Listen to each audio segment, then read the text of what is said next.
But in the meantime, I know to what I owe the invitation. It's because of my positions in the Nachwuchskommission. Well, indeed, I'm very concerned about us being supportive of your generation. I was so lucky during the coffee rast we could discuss with one of the conveners why the topic interdisciplinarity, and then we digged a little bit into this, and I think there are different ways, of course, to conceive of interdisciplinarity for some, and I think that the kind of illustration by the previous speaker, Jürgen Renn, was that you need interdisciplinarity. You need several disciplines to have the complete picture, the fuller picture of what you're investigating. And in other cases, it's an option. It's something like an extra dimension you're looking for. It's not really a necessity, but you see it as an asset and you see it as something that could add on to the validity of your investigations. And I think what I will bring is a kind of something in between. We could have done without, and in this case, we could have done without sociology, without empirical data.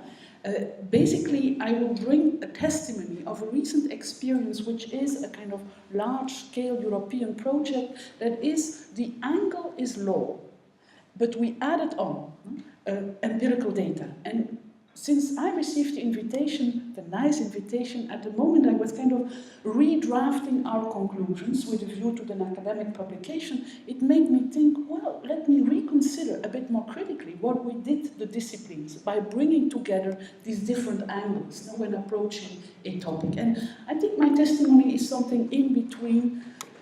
It's an add-on because we wanted to do it, but it's not as easy as we thought it would be. Interdisciplinary requires a kind of methodology. It requires probably more time than the time we had. And if it were to be redone, well, that's very often in life, I would do it slightly differently. So I will be very honest with you, not to be published. I confess a number of lacunas and a number of pitfalls, but with a view that you can learn from this. So, what did we get from interdisciplinarity when digging into this large-scale project funded by the EU, DG Research? Sooner or later, one of you will knock on the doors of the Commission, so you can learn maybe from the kind of testimony I'm bringing here.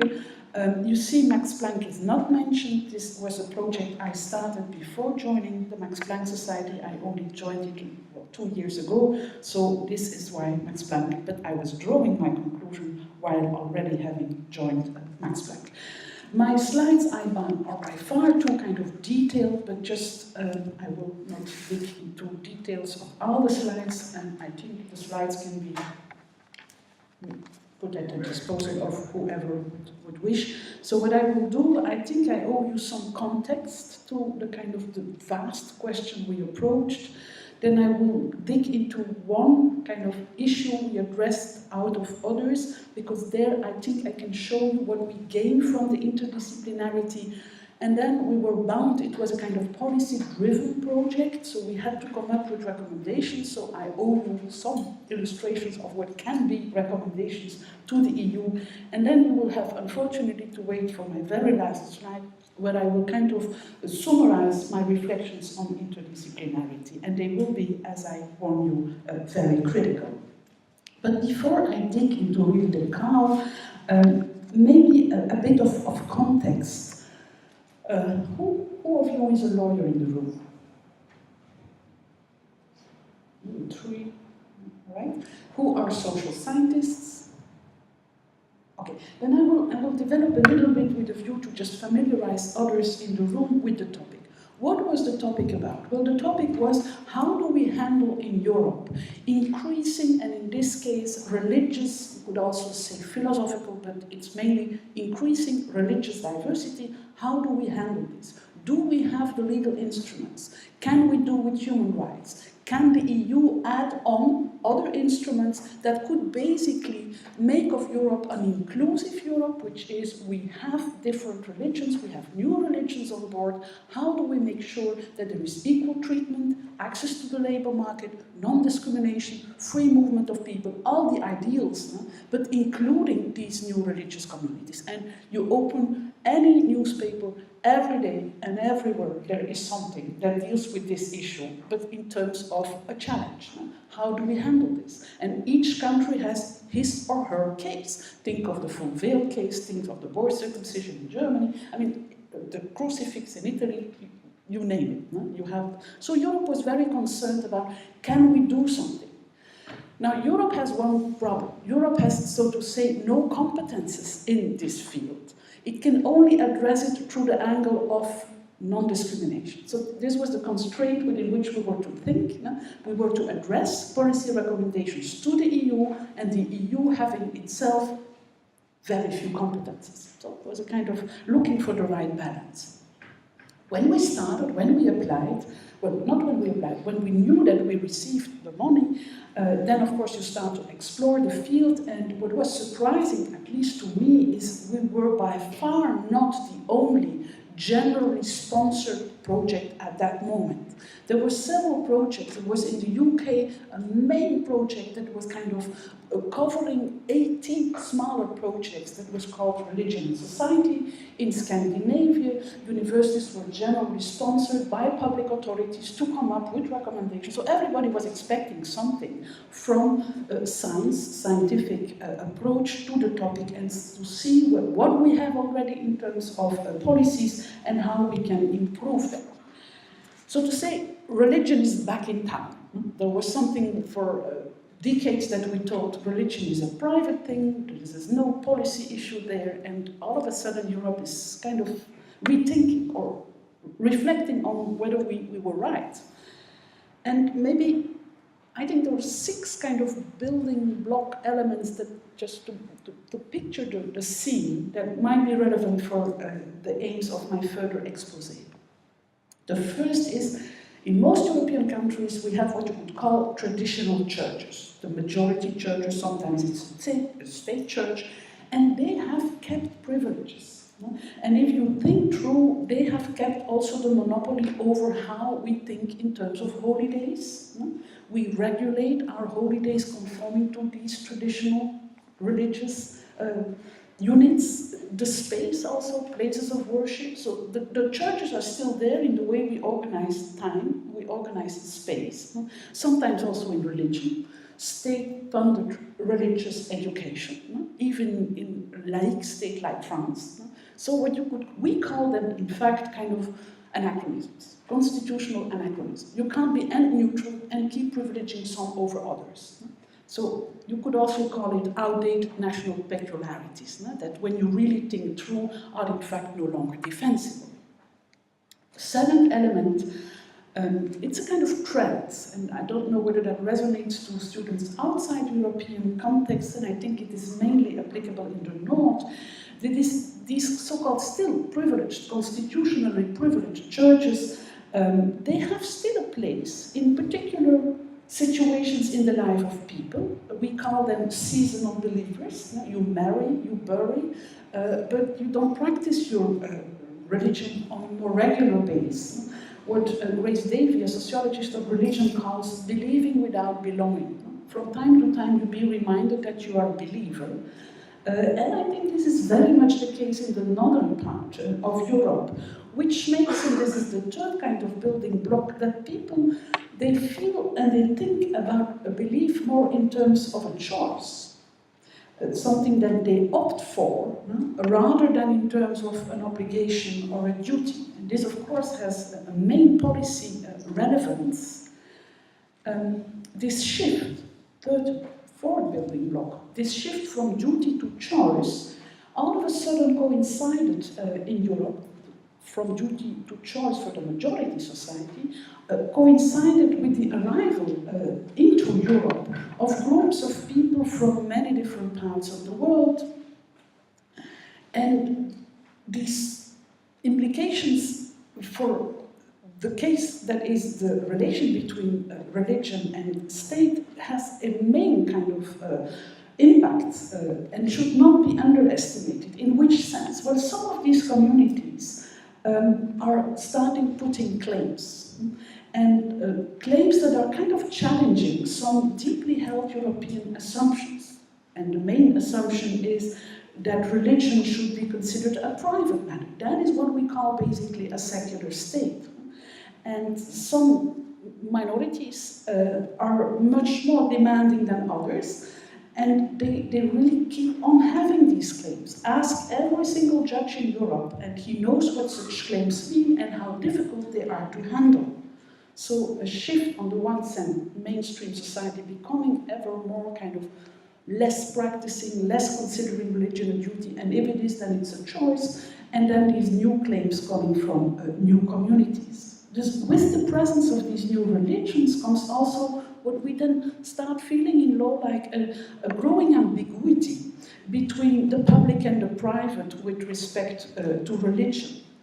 And existing legislation, and that was an observation from the research we did not anticipate this change of nature, increasing claims of taking into account religion, minority religions in the public space.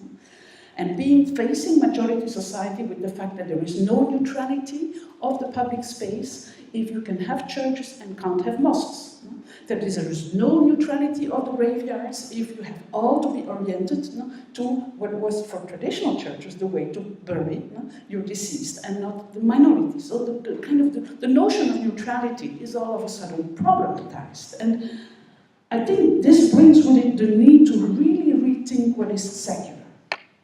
What is secular? And for having been digging into the literature these last kind of 3-4 years because of the project, I really see a real split between what you could even call camps, because the terminology is sometimes very combative, very militant. For some, this is the moment that European states have to become finally secular, which is we have to relegate really religions to the private, we have to reconsider the calendar, we have to reconsider the neutral space, we have to stop subsidizing religious education, we should be much more radically ignoring religions. No? And for other, as you guess, it's totally the opposite. If we show still willing to privilege traditional religions, then we should also include the newcomers, and we should balance, we should really rethink secularity. Now, if you want to read militant literature in social sciences, dig into secularism and the secular state, it's really a vivid debate. No? So we were kind of between these two camps. No? And I'm coming to my interdisciplinarity. What you really feel when you read this literature is what you would see a kind of call a growing mismatch. Mismatch between perceptions of mainly Western scholars. They go for a much more neutral state, no? And still keep calling it secular in the real sense then to them. And on the other hand, this increased aspiration of ever more kind of claiming new religious communities, and in which, and we all observe the same, the presence of Islam has been very central the last 15 years. No? And this brings with it something that has a main impact on how you could think of the future. Religion and religious differences have become not only increasingly relevant for policymakers, think of all these kind of generally sponsored projects I was referring to, but the way it's being dealt with is continuously and increasingly constructed as a problem. Religion is a problem. Religion is challenging. Religion is challenging not in the good sense, but it is threatening the social cohesion of secular society. So that's the background of and what to do about it. Now, what to do about it? The project was, as I said, generally sponsored for 3 years. Come up with solutions within 3 years. We knew in advance that that would not work. But then how to deal in an as kind of fruitful way with these 3 years? And we decided, we were 13 teams spread over 10 countries, not to take a stand in this choice of which kind of type of secularity is the best. But that would go for a kind of neutral, as far as possible, neutral position within these two camps and see where we get. And the way we would do it was, and I will dig into it a little bit more, it's not a threat, it's not necessarily an asset. Let's see how people perceive of this increased diversity. Now, only taking this position, which is neutral, not per definition thinking of religion and new religions as a threat to social cohesion, we were, for some, from the very beginning already on the wrong track. So there were numbers of questions in European Parliament, why public money on this project? Because this is a project that per definition will end up be pro-religious minorities. Okay, that is what you take in terms of risk when you take a well, in our case, a non-ideological position from the beginning on a very sensitive issue. And now I think I have to speed up in order to come to my interdisciplinarity issue. So we didn't think of religion as a threat, and we were just thinking of it as there is a new type of conflict in Europe, which is the conflicting human rights of, on the one hand, all types of freedoms, freedom of speech, freedom of association, gender equality, and on the other, freedom of religion. And what comes first, and how to balance. And this is what the case law is about, how to balance, what comes first. Think of the boy circumcision, what comes first? The right to the parents to educate the child in its religion, or physical integrity of a minor boy. So this is the whole discussion, and there are plenty of cases that we could mention. This was then the call. Well, what we were doing is to investigate the interplay of religious and secular rules, values and practices, influences, and how they influence the formulation and the implementation of public policies. No? And to see, and then, you know, when you reread all this in retrospect, you would never apply for such a project because you can't cover the full of what they require from you. But we saw here, as I said, we were 13 teams, a real opportunity to join forces and to see how far we could get in terms of investigating the issue in a non, if possible, ideological way, which was not always evident because, you know, you are scientists, but you also have your convictions. And so sometimes the meetings ended up being kind of very vivid discussions, no longer among researchers, but among people, citizens that have different views on these things. So you have always to balance where is your main responsibility. What we have been doing, as I said, is as far as possible not take a theory from the start, but explore. And what did we explore? Well, basically, where are these conflicts? And we did it, as I said, for 10 countries. How did we choose the countries? That's always a bit pragmatic. We thought ideally of countries that have different constitutional models when it comes to more or less protect religions. No? You have France, of course, that has in the constitution no kind of identity or link to religion, but the practice is different. Then you have countries where there is still a state church. So we opted for countries that reflect, so to say, different constitutional models. And then we were about to, and that was the main aim, where are the conflicts in these constitutional models? How are the conflicts handled? Who handles the conflicts? Are these the courts? Is there already some new legislation? And then, very difficult, and what are these responses? Are they adequate? And to whom are they adequate? Are they adequate to the majority? Are they adequate to the new religious minorities? Is it already, maybe it's too precipitated, to think of making up our mind what could be responses that would serve as a precedent for other countries? So what is the possibility of drawing inspiration from one country with a view to maybe inspire another country? Now, the methodology, and here is what is probably of relevance for the aims of your wonderful conference, is, as I said, it was a choice we could have done without. Don't publish what I'm going to say now, but we could have done without sociologists, without anthropologists, without all these people that just dig into the empirical data, and we could have been thinking of us, the lawyers. We have our own techniques, our own mechanisms. When we didn't do, we really decided that we would be two approaches to this kind of topic. The lawyers would dig into available legislation, binding international norms, conventions, the way countries have been implementing these norms in their constitutional and in their domestic legal order. Of course, the case law. What are the courts deciding? How vividly are these things discussed before the courts? So that would be the lawyers. And also, if possible, if there was relevant doctrine. Doctrine is authors writing, commenting the cases. Are there maybe interesting comments? So they would do this thing. This is their thing. And that is, I think, what we probably are now kind of thinking has been the added value in the end of the research, but it was very difficult to really benefit fully from it. I think if it were, as I said, to be redone, we would probably take more time, and we would, anyhow, I will come back to this. We probably didn't really benefit the most of this other type of data, which was what I call the social legal approach. What we did, all the kind of cases that we found in the case law, we discussed with people from these different opinions. Of course, 3 years, you can't go for quantitative research. We went for qualitative research, so it was semi-directive interviews. We went for around 30 interviews per country. Of course, you don't cover the full picture, but we wanted to hear from people, secular people, people that are explicitly religious, people that are humanist or anti-religion, as they sometimes say. What do they think of these conflicts and how they are handled? Do they feel sufficiently involved in the discussion?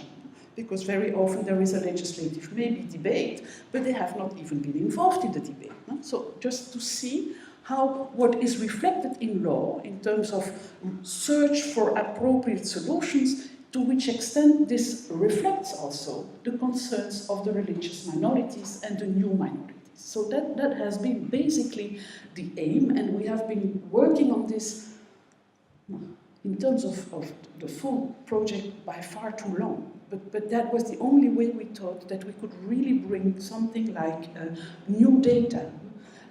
For the 10 countries, we have been doing this during 2 years. So the researchers, basically doctoral researchers, some postdocs were just sent into the field for the social legal research. They met with people, and the lawyers did then the work on the kind of more the desk research job. And this brought up a kind of the output, so to say, were not yet output for the outside world, but were for our aims what we called research tools. The legal databases, which is the case law and the legislation for the 10 countries, systematically, as complete as possible. We decided that for the case law, we would only take really the references, the case law, the decisions that are always referred to, for 2000 to the period 2010. And as from 2010, this is the beginning of the project, as exhaustive as possible. So we were covering the full of the legislation, but mainly the case law during the time of the project. And the other instrument, that was the instrument where we reflect the interdisciplinarity. What we did is for each topic that we bumped into and for each country, we just kind of filled in templates. And the templates, I should maybe have a slide with an example of a template. I'll just take the example of the graveyards. I already referred to the graveyards. The graveyards is the topic. What you do is first in the template, you just make clear whether there is legislation on the graveyard. How are the graveyards organized? Is there any reference to religious diversity? Is there an option? Is there a possibility? Yeah? And then you see if there is case law. And sometimes the relation between case law and legislation is unpredictable. If you have legislation that has the answer, it may well be that you have no case law. But if you have legislation that does not yet have the answer, you have on the one hand your legislation, the rule, and then you have plenty of cases because the people go to the court. But you can also have legislation that is totally inappropriate, but no case law. In some countries, people don't expect the solution to come from the court. And then, that is then the social legal aspect. Then you ask yourself, how do the religious communities see? What is the legislative solution? Why don't they claim before the court? And so you try to find out what is the dynamic between the rule available and the case law, which is in the interpretation of it. And sometimes people say, you know, all your efforts, we keep burying our deceased in the country of origin. We are not looking for accommodation here, which is a very interesting. So it's not for us a priority. Maybe a kind of opinion that shows why people stay away from court. It's not because, but they think they have no need. No? This is not their priority. So what you can find out through this kind of social, legal, extra dimension is how people prioritize for themselves, what they expect from the country in which they are now living themselves, educating their children, and thinking of their own future. Now, a slide that I on purpose have added on is the terrifying pressure that a kind of policy-driven, sponsored, generally at the EU level, but you could have it also at national level, research project. You have to come up with output. They call this deliverables. After a very short period of time, they want you already to have press communications, a press conference. They want you to come up with, and of course the temptation is that you do this because the EU expects it from you. But if you really go for a bottom-up approach, there is no way. I mean, before the first 2 years were over, we couldn't really have sensible, we could maybe show that we were thinking there are dynamics that are maybe relevant, but it was very difficult to follow that agenda. So I warn you for the future, if you have this type of kind of pressure weighing upon you, you will not be the first.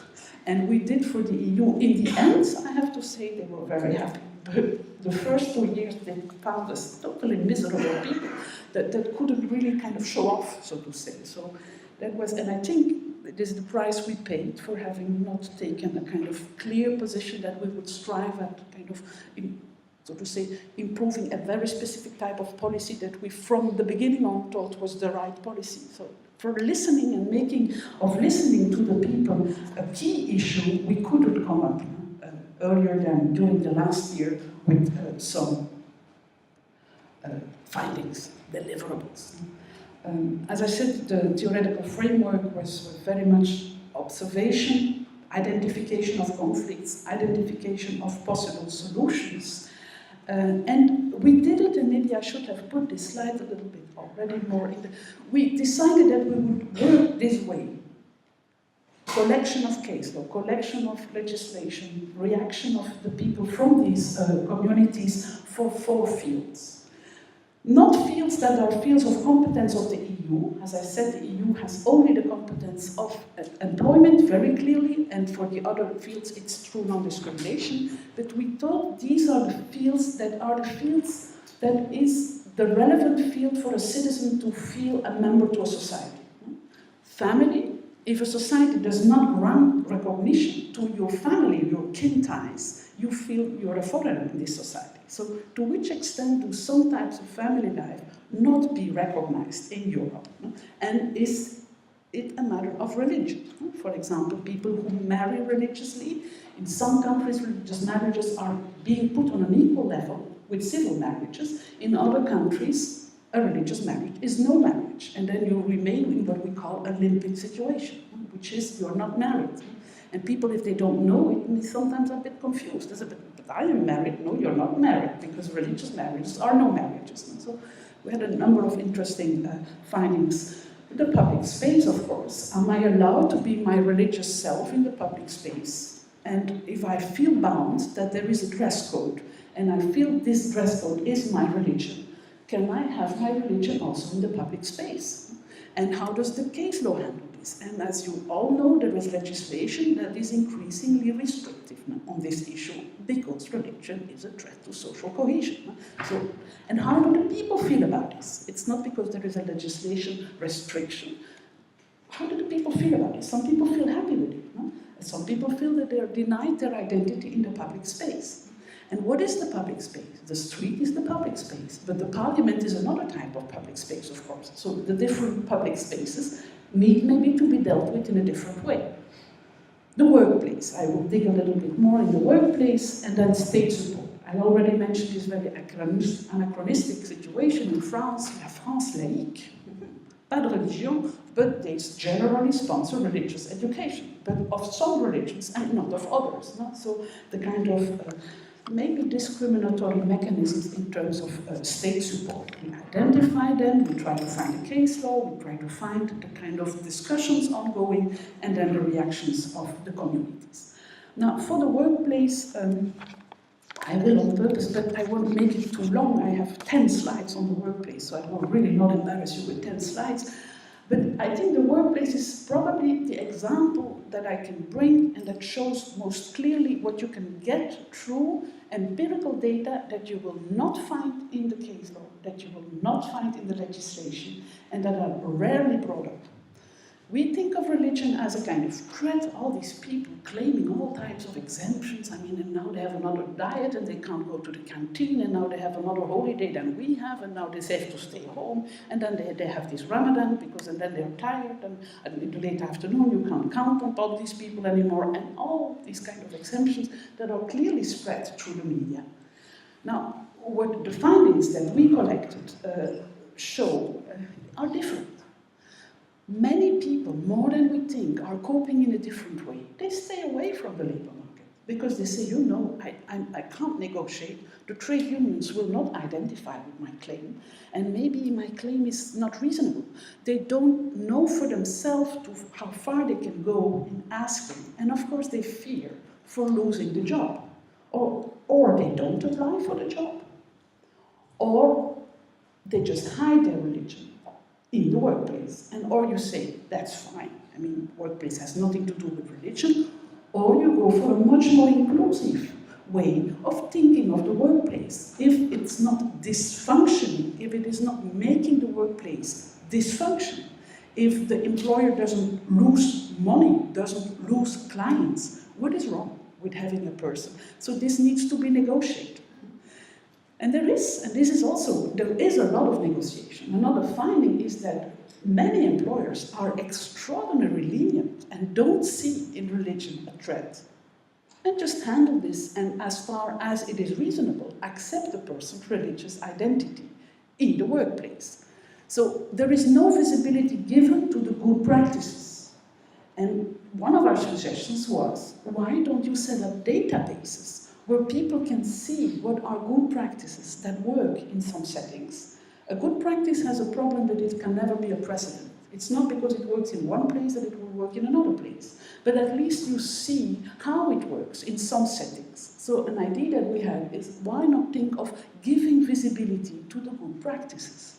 In law, this is called reasonable accommodations. What is reasonable accommodation? Well, the word reasonable speaks for itself, but it's very difficult to know what is reasonable.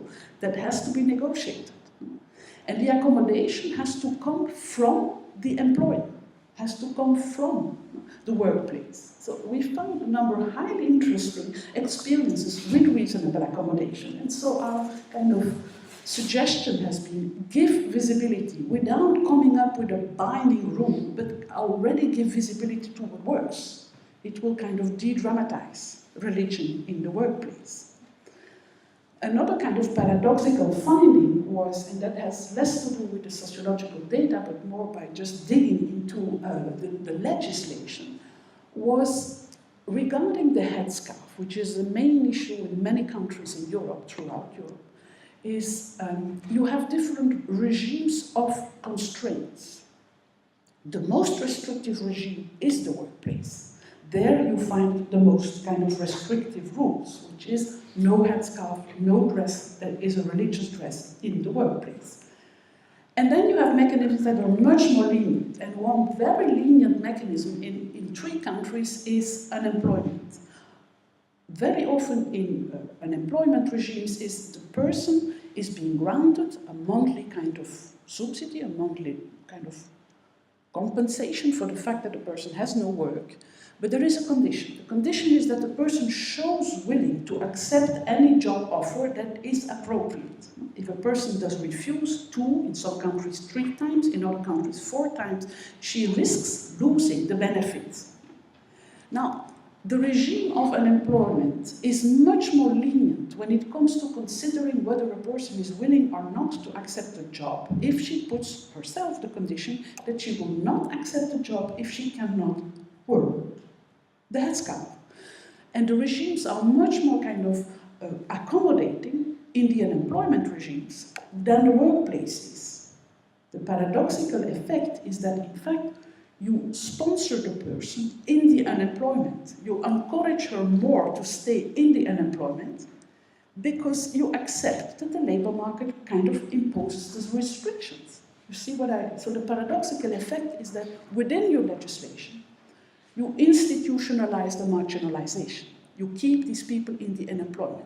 I think this is one of the kind of findings that must make us think of consistency in the approach. It's that you, in fact, encourage or you show more lenient in the margin than where the people would like to be, namely working people, which is, I think, more a kind of inclusion in our societies than staying aside under the unemployment. So, by comparing the different types of data, you find that there is no visibility given to good practices, that there is a total lack of policy of, for example, if it only were setting up databases, that we ignore the coping mechanisms that make the people themselves pay the price. Just they don't apply for a job or they stay away from a job. And a third observation is that some mechanisms show more lenient when the people satisfy with staying in the margin, which is unemployment, than if they were to be accepted on the labor market with their religious identity. So I just jump a little bit quicker through the labor market issues, if you would like to read it. Then the whole reasonable accommodation is a technique that comes from the US and Canada, and we have been digging into to which extent it would be transferable into the EU logic. And our final conclusion for the employment was, if Europe wants to be really, I don't know whether you know what the slogan of Europe is, this is unity in diversity, which is we are one and we are diverse, we include everybody, and it's in the inclusion that will prepare the future, growth, diversity for growth. Well, if that is really the slogan of Europe, then we have to be really more concerned about including the diversity than institutionalizing the kind of exclusion as we observed through the cases that we digged into. Now, what were our kind of recommendations to the EU? Maybe I just, probably less linked to really interdisciplinarity than just to give you an example of what you can do then in the end with this type of research. As I said, Europe is poorly kind of instrumented in terms of competences when it comes to religion and freedom of religion. So we had to do with what we found in the competences and then see how far we could get in terms of recommendation. There is one main disposition in the Treaty on the Functioning of the EU, previously called the Treaty of Lisbon, in Article 17. And that article is a very strange article. For the non-lawyers among you, which is the vast majority of lawyers, Europe has a main principle. You don't take competences from the member states. Europe is depending on the member states for its competences. So it's really a bottom-up, and we call it subsidiarity principle. As long as there is no explicit transfer to EU, it remains national competence of the member states. And amongst other, the relation to religions remains a national competence. So if you read Article 17, you see the two first paragraphs are this kind of very concern of the Union not to touch upon the way that in the domestic legal orders the status of churches and religious association is being dealt with. So don't think we're going to do about them. This is your competence. So Article 1 and 2 are extraordinarily prudent. And then comes Article 3. And Article 3, or Paragraph 3, is that the EU, and shall means is binding, shall maintain an open, transparent, and regular dialogue with all these churches and organizations, including also minority communities and the new religions. And so, of course, with the few competences we saw, it's the shall that makes the difference. There is an obligation on the part of the EU to have a transparent dialogue with religions all over Europe. And then we try to find out what did Europe do so far with this dialogue, with this obligation, and it in fact didn't do much. Barroso has a kind of group of counselors, the BEPA, the Bureau of Personal Advisors, and they are the place where, so-calledly, this dialogue takes place. It's all but transparent, it's once a year. The first year the agenda was not even published, there were no minutes, so it's all but transparent. And then we said, this is a missed opportunity. Here is the possibility for the EU to listen at EU level to aspirations of religious communities. Now, luckily, while we were just finalizing the research project, the humanist associations entered a claim to the European Ombudsman and said there is no use made of Article 17 properly, we are not invited, we can't see the minutes, there is no transparency, and we have our own claims, and the EU doesn't even care about inviting us to the dialogue. And then the Ombudsman reacted, had a position, and it's a kind of Salomon's position. He said, of course, there must be more transparency, the humanist people have to be invited, but they can't decide about the agenda. So, I mean, this is really the kind of... But here is an opportunity, clearly, that the EU... Now, I think that the new President Juncker will probably make another time, maybe more active use of Article 17. But we thought here is a disposition that could really make of Europe become a deliberative democracy when it comes to the protection of the religions. Now, it may be at EU level a direct dialogue. This is a disposition that could be of use. And then I won't embarrass you too much with free movement. Well, just to give you an example, when a person is married in one country and not married in another country, because there the religious marriage, for example, is not taken into account, Europe produces these limbic situations by having no coherent approach to this. No? Now, you can say there are two answers. Everybody has to recognize religious marriages, and then you're knocked down by the people who say, but we have to get rid of religion. Or the opposite answer is then everybody has to recognize religious marriages, but, I mean, there is no willingness to go as far as that. On anti-discrimination, we have taken kind of very, I think, well, I would say of ourselves, courageous, but some people will say audacious and others will say irresponsible position. It is, if you have only the competence to look at religion through non-discrimination, what you do is you look at what does EU have in terms of non-discrimination mechanisms. And there is one directive, the directive of 2000, who has clearly a non-discrimination approach. You may not discriminate, you shall not discriminate people based on a number of criteria, and one of the criteria is religion. So the non-discrimination approach in employment is guaranteed at EU level. But of course, we all know, I already referred, people not always dare to even apply for a job. It's not very clear very often whether or not you have been discriminated because of your religion, because the employers are sometimes very skilled at avoiding to say that it's because of the religion.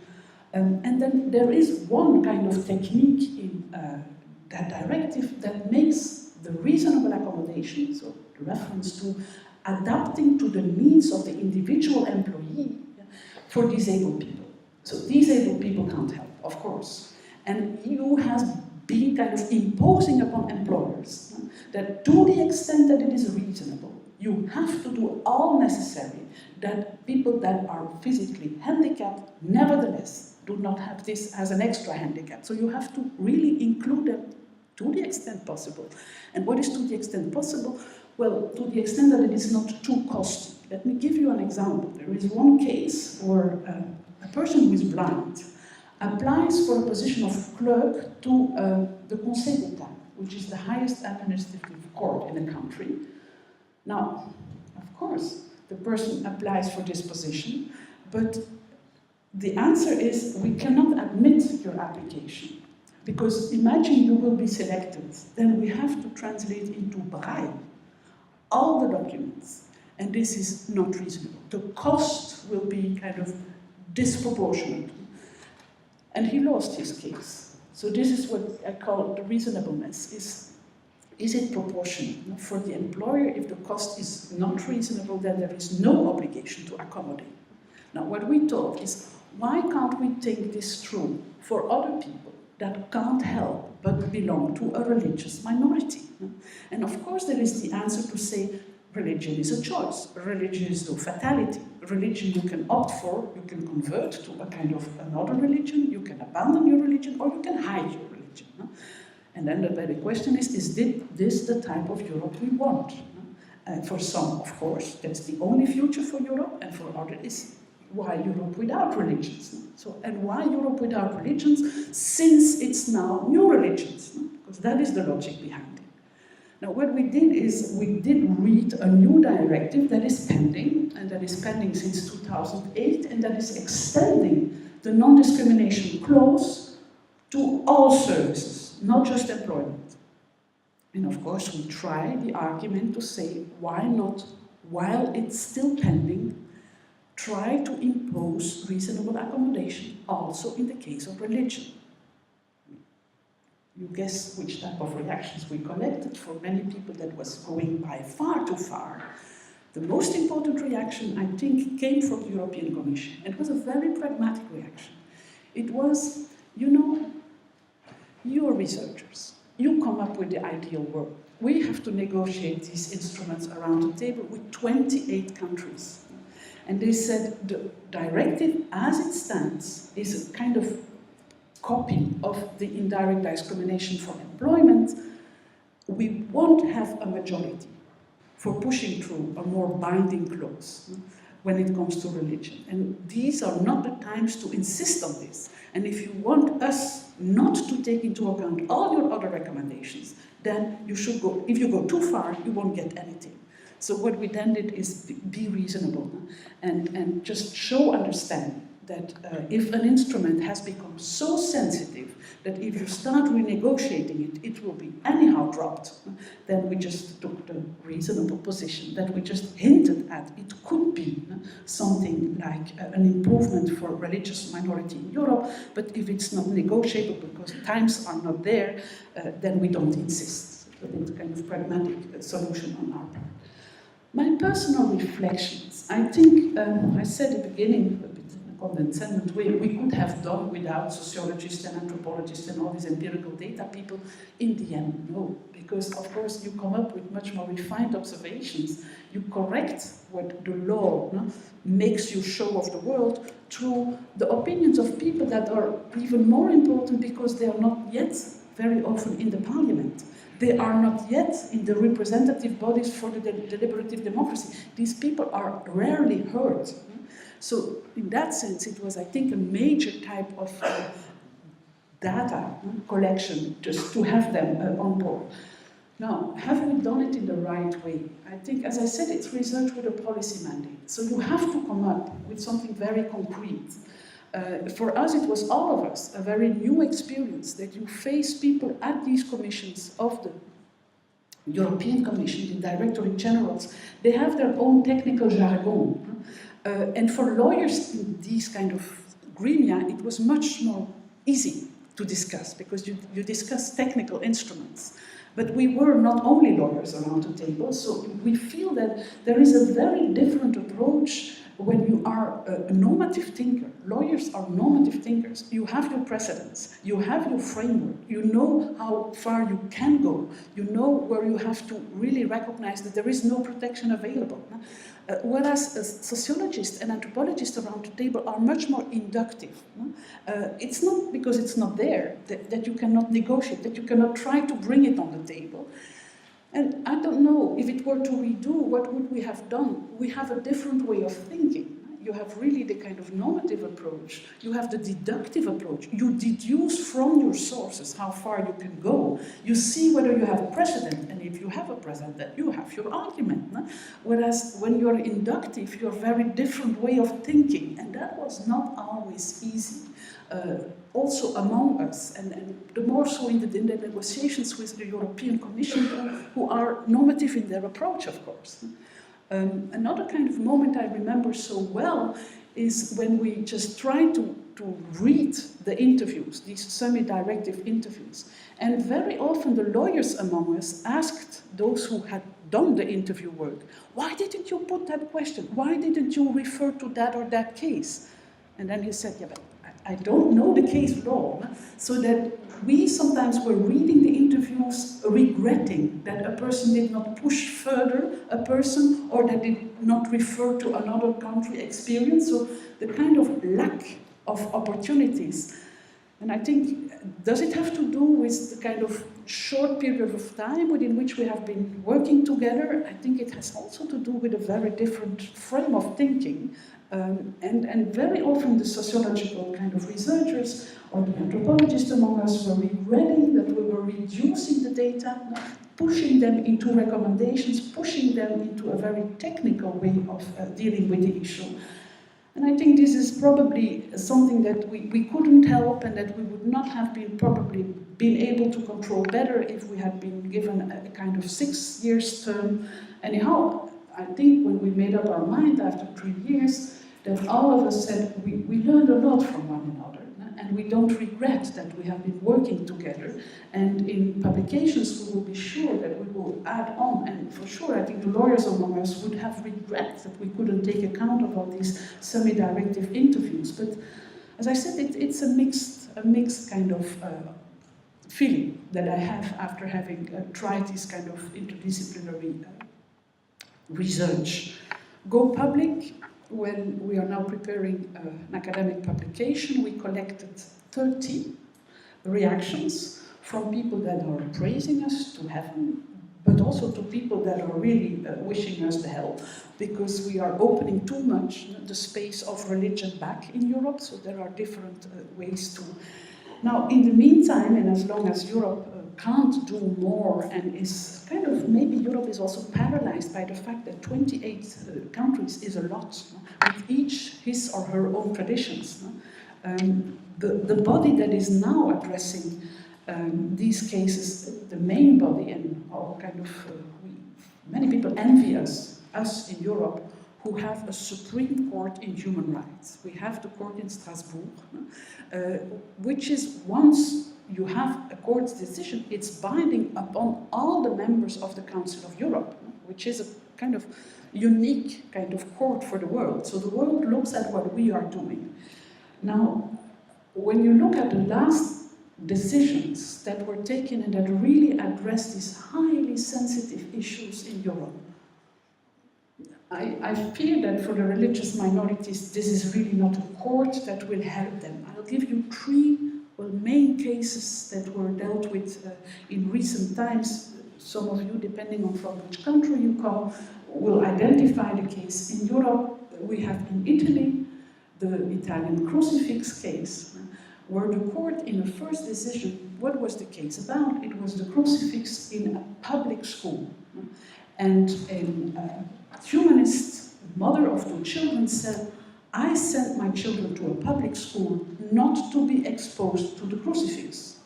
I want a public school to be a public school with no religious identity, crucifix out of the room. She went up to Strasbourg and the court said, you're right, madam. The consistent application of a public space in a state that has no religious identity in the constitution means off the crucifix. And then you had a whole kind of movement that was lobbying, and the Grand Chamber, Lao Tzu 2 case, 1 year and a few months later, took exactly the opposite position. And the argument was, yes, but no, you should not look at the crucifix as a religious symbol. This is part of Italian tradition. This is patrimonium. No? So everybody was angry because the religious people said, crucifix? That's not patrimonium, that's religion. No? And so you get this kind of very confusion. What is it? A public space with or without a crucifix? A public space in Italy is with a crucifix. No? And then you get a kind of reaction. Some members of parliament in Italy said, let's then bring back the crucifix also in the courtroom. No? So, I mean, for the religious minorities, this is not exactly what you could call a protection.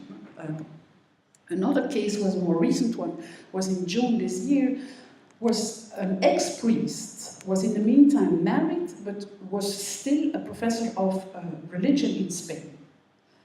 And this was for years the case, and it was renewed every year for his position, or in his position as a teacher of religion, and all of a sudden he published an article, or it was made known that he had kind of opinions that were not necessarily mainstream in the church, and the bishop in Spain asked for not renewing him for the next school year, and did it with a very succinct justification. He's not in line with. And it went up to Strasbourg, and the Strasbourg court said, Well, if Spain grants this privileged position to the church, hands off, this is Spanish. This is the Spanish context. So you see, the court doesn't dare to intervene and is very prudent. And the last case, and then my 3 minutes will be, is the full veil case, early July of this year. It was so predictable that the court would say, but this is French, we don't touch upon this. Of course, you can show understanding that the full veil in the public space in Europe is probably not something that we should all kind of encourage, but the way that the court said, this is French, hands off, makes those that are a bit concerned about where are the protections for religious minorities if the EU has no competence. Then there is the court in Strasbourg. But the court in Strasbourg for the last years has shown extraordinarily prudent. And probably for good reasons. These are judges that have to deal with so many cases. And if they want to be accepted by all the states, they should not intervene too much in religious issues. But I wish I had a more positive, optimist conclusion, but that's my modest contribution to your wonderful conference.